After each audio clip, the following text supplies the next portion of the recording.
अभी अभी आपके सामने सूबेदार साहब ने बताई कि ये मनुष्य शरीर परमात्मा के भजन के लिए मिला है, और भजन अगर करना है तो महात्मा ऊपर से उसी की याद दिलाने के लिए आते हैं।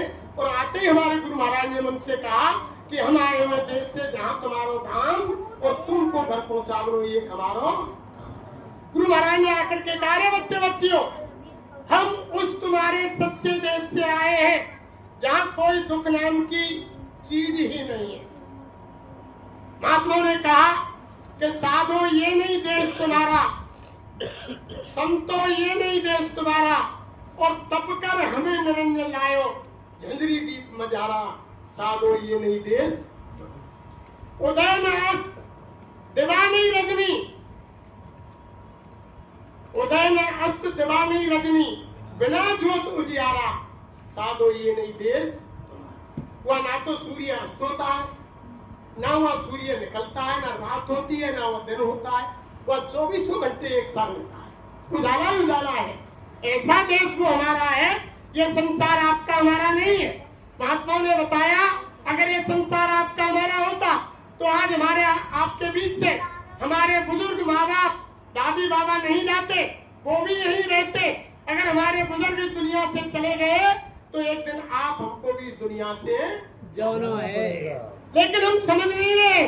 जो महात्मा बात कहते हैं सत्संग की जाने की, तो हम सब जब सत्संग में बैठे रहते हैं तो ये समझ लेते हैं कि हमते ना करो, हम तो बहुत लंबे समय जीएंगे, तो और ही काम देख रही है ना मर के बारे ये तो और ही कुछ सुनाई जा रही है, हमको नहीं जाना है।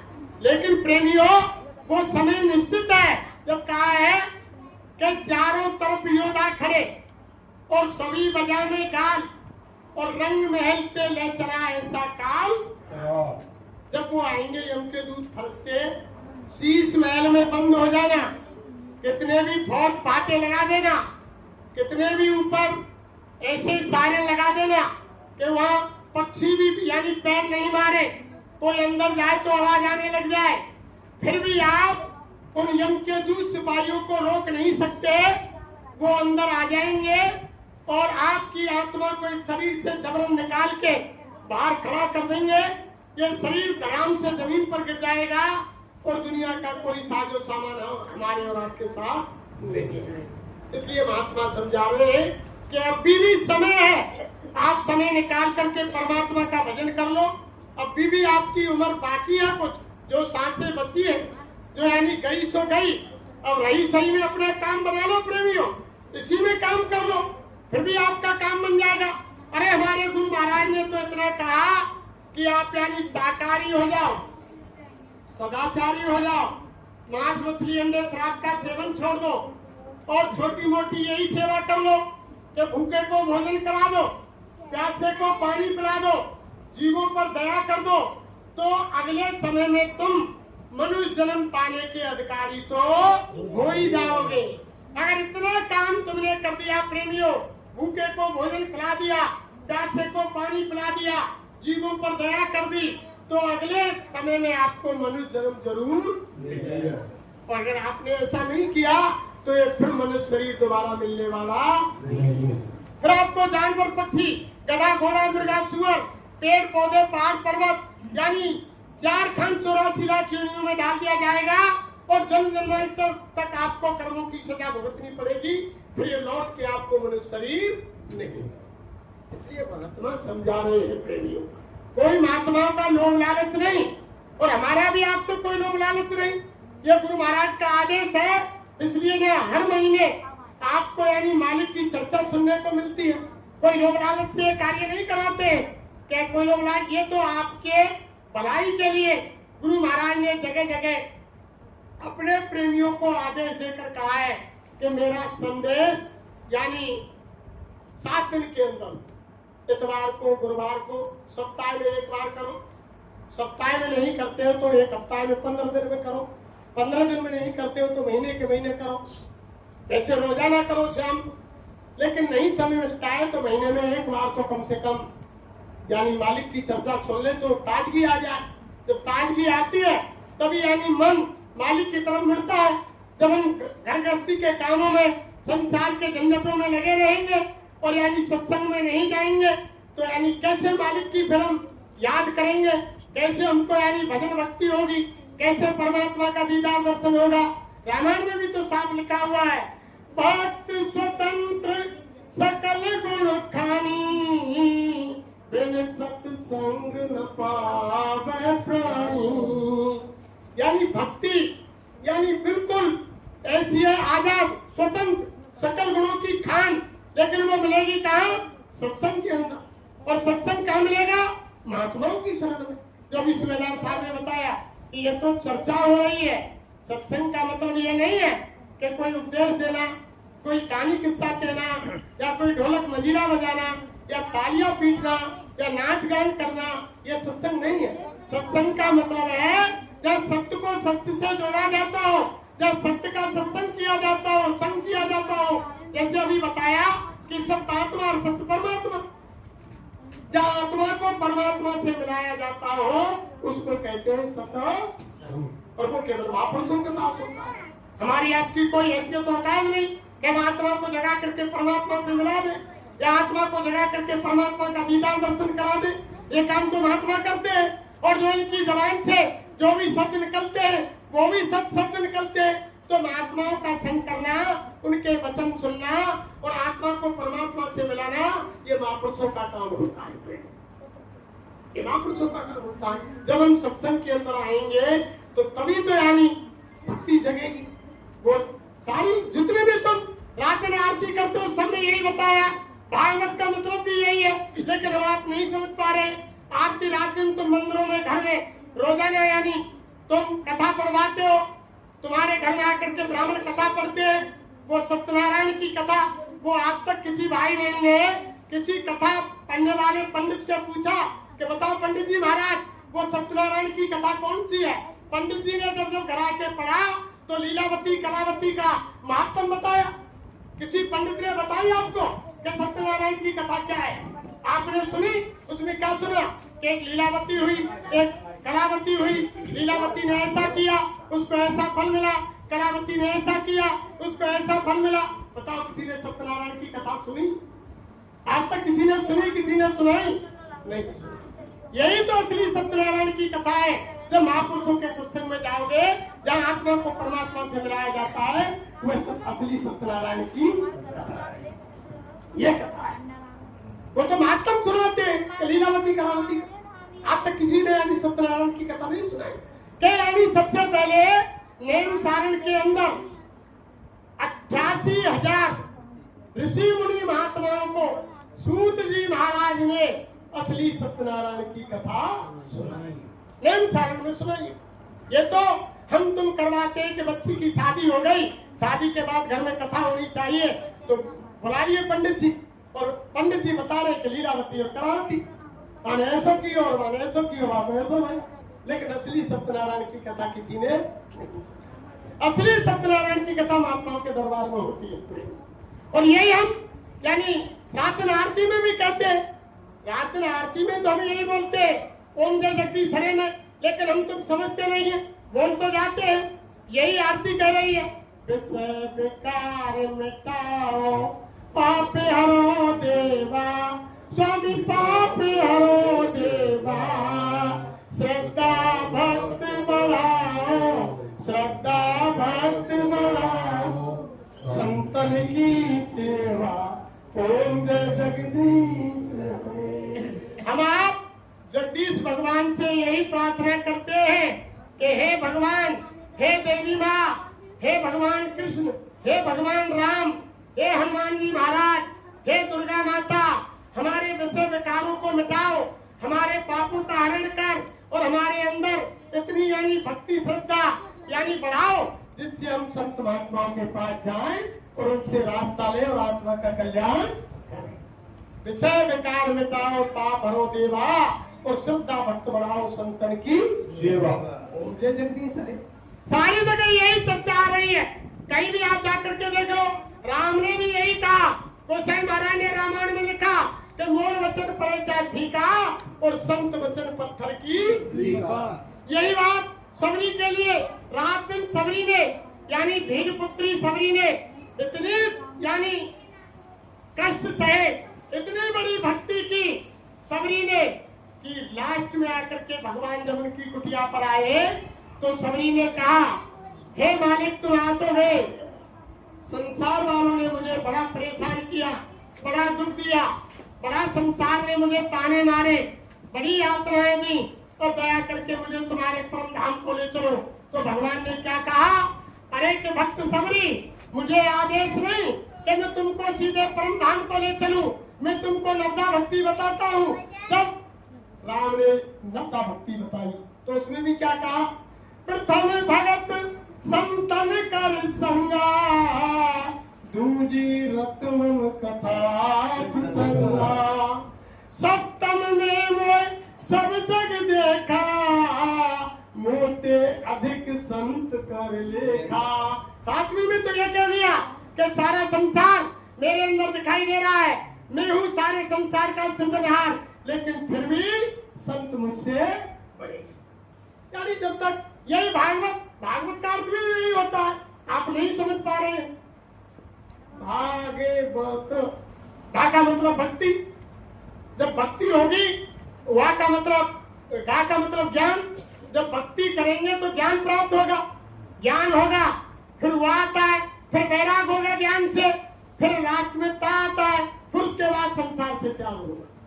भक्ति होगी, भक्ति के बाद ज्ञान होगा, ज्ञान के बाद वैराग और वैराग के बाद त्याग। ये भागवत का सार है और भागवत की आरती भी यही कह रही है प्रेमियों, लेकिन हम आप समझ नहीं पाते। आरती तो करते हैं, उस समय ताली बजाते रहते हैं, ध्यान देते नहीं है कि आरती का सार क्या है, आरती क्या कह रही है। तो क्या कह रही है सुनो, आरती सब मिल कर कीजे, भागवत चरणामृत लीजे, आरती सब मिल कर कीजे, भागवत चरणामृत लीजे। तो भागवत का चरणामृत कब मिलेगा?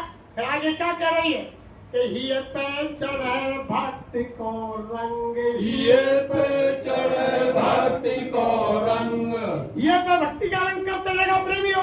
फिर भागवत की आरती क्या कर रही है, ये पे चढ़े भक्ति को रंग, मिले जब संतन को सत्संग, मिले जब संतन को सत्संग, जन्म भी थामत कीजे, आरती सब मिलकर कीजे, भागवत चरणामृत लीजे, आरती सब मिलकर कीजे।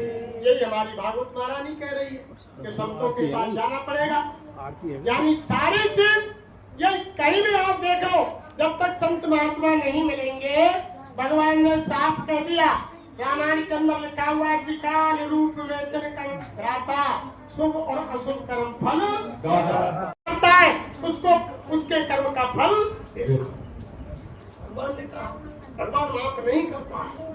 किसी के मन में अंदर शंका हो कि भगवान हमें माफ कर देंगे, भगवान न्यायकारी है, जज है, न्यायाधीश है, तो खेत में तुम्हारे में बबूल बोएंगे तो वे कांटे बबूले पैदा होंगे, आम को पेड़ लगाएंगे तो आम ही होगा। यानी परमात्मा उसको नहीं बदलेगा।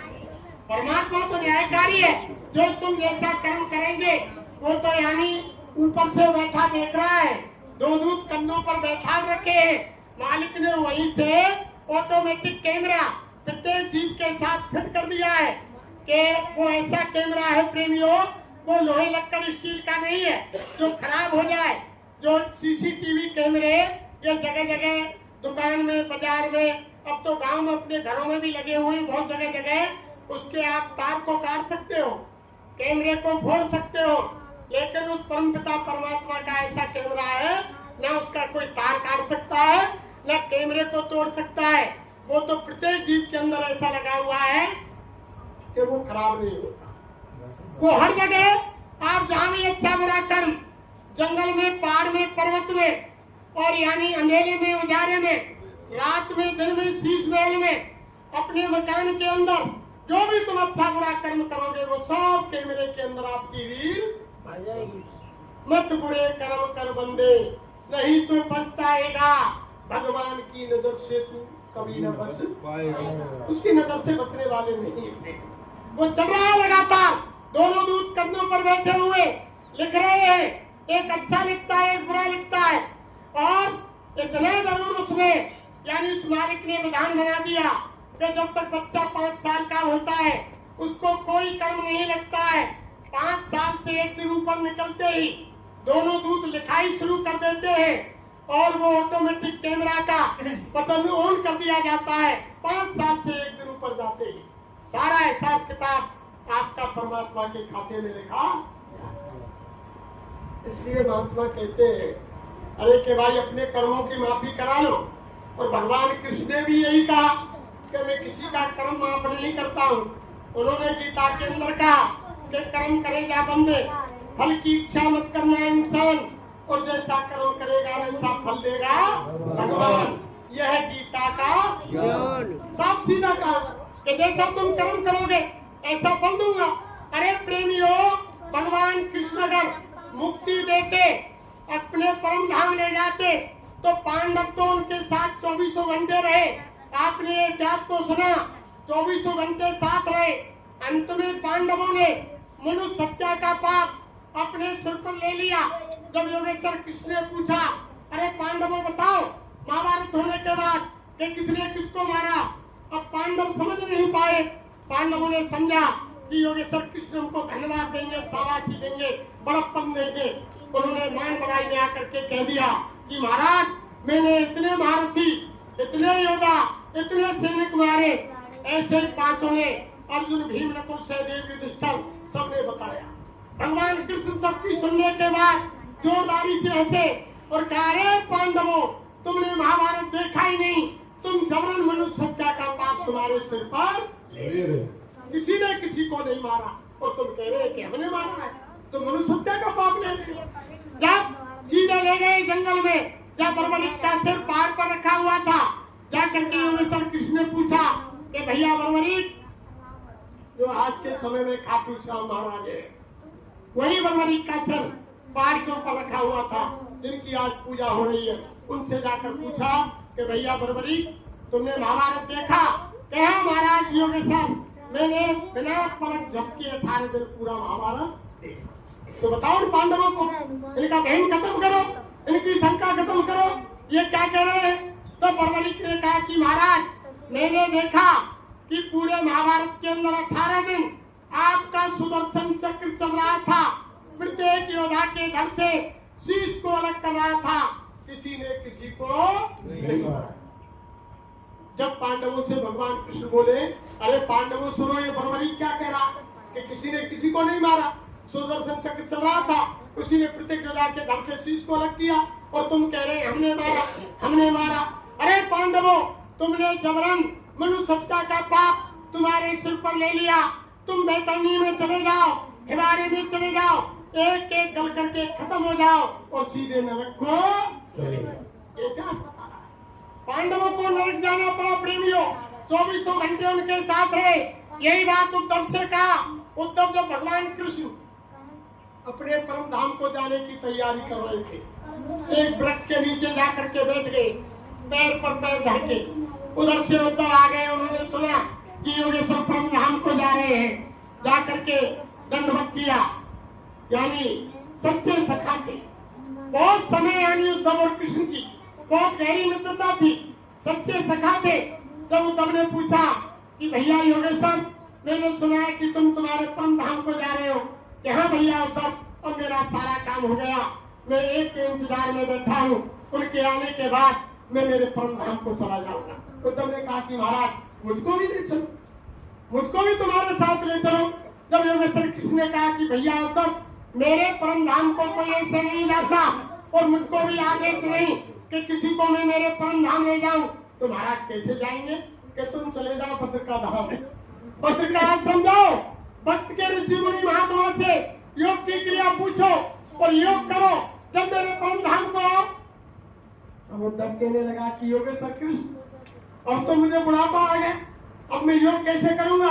तुमने पहले क्यों नहीं बताया कि योग करके मेरे परम धाम को आओगे?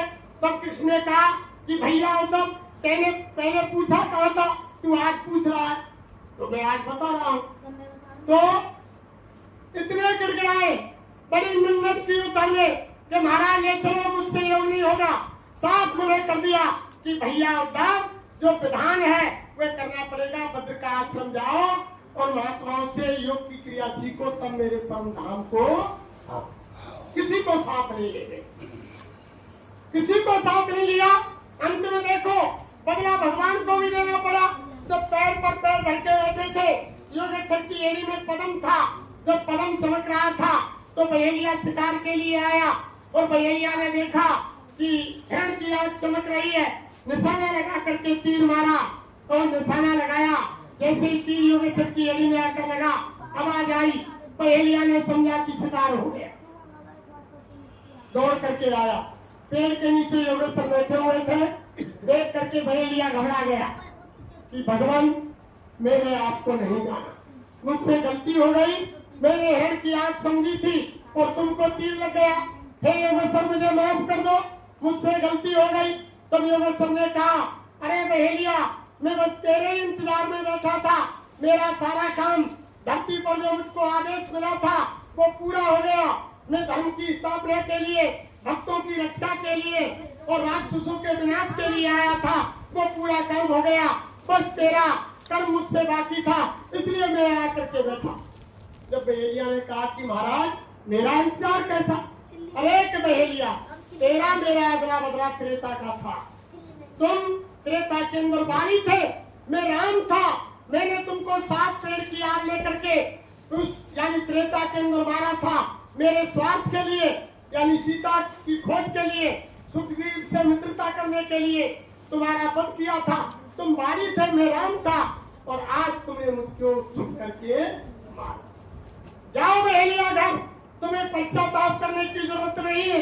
तेरा मेरा बदला पूरा हुआ, मैंने त्रेता में मारा, तुमने द्वापर में मुझको बाण से मार दिया, तुम्हें पश्चाताप करने की जरूरत नहीं। अरे प्रेमियों, जब भगवान, जिनको भगवान मानते हैं, जो धरती पर धर्म की स्थापना के लिए आते हैं, उनको इस धरती के नियम पर अदला बदला देना पड़ा, तो हम आप किस खेत की मूली है? किसी की आप गर्दन काटोगे तो आपकी गर्दन काटी जाएगी, किसी की उंगली काटोगे आपकी उंगली काटी जाएगी, किसी को धोखा दोगे आपको धोखा खाना पड़ेगा, किसी के साथ बेईमानी करोगे आपके साथ बेईमानी होगी, किसी के साथ दगाबाजी करोगे आपके साथ दगाबाजी होगी, या किसी के साथ झूठ बोलोगे आपके साथ झूठ बोली जाएगी। कर्म जो जो करेगा तू वही फिर भोगना, सारा कर्म भोगना भरना पड़ेगा प्रेमी। उनके खाते में लिखा जा रहा है, कोई माफ करने वाला नहीं। अरे प्रेमियों, सत्य वो चीज होती है, जब तुम सत्य पर चलोगे सत्य को कोई हरा नहीं सकता, सत्य कभी भी पराजित नहीं होता है।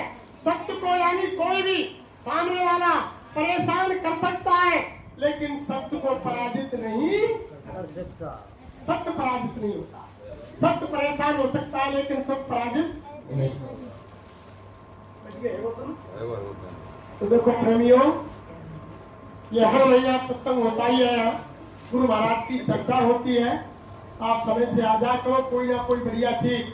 और ये ऐसा दरबार है यहाँ, अगर आप सच्चे मन से आएंगे तो ऐसी गुरु की दया है, या जो भी आप अपने अंतर में अच्छे काम के लिए कोई धारणा करके जाएंगे, जैसे आपके अंदर आपके बर्तन में गुंजाइश होगी, या आपका बर्तन पहले से ही विषय विकारों से भरा हुआ है, तो उसमें तो यानी कोई चीज रखी कैसे जाएगी? यानी रात का पानी जिस घड़े में पहले से ही भरा है, उसमें तुम ताजा भरना चाहे तो उसमें ताजा पानी कैसे आएगा? घड़े को पहले खाली करना पड़ेगा, तभी तो उसमें ताजा पानी आएगा। तो ये ऐसा दरबार है, इस गुरु महाराज के दरबार से कोई जीव जब यहाँ आता है वो खाली नहीं होता। यहाँ से 2 आना, 4 आना, 6 आना, 8 आना, 10 आना, किसी भाई बहन को तो 16 आना तक, यानी संसार में और यानी परमार्थ में, यानी लोक में परलोक में गुरु महाराज की दया से उसको लाभ। यहाँ पे कोई यानी खाली नहीं है।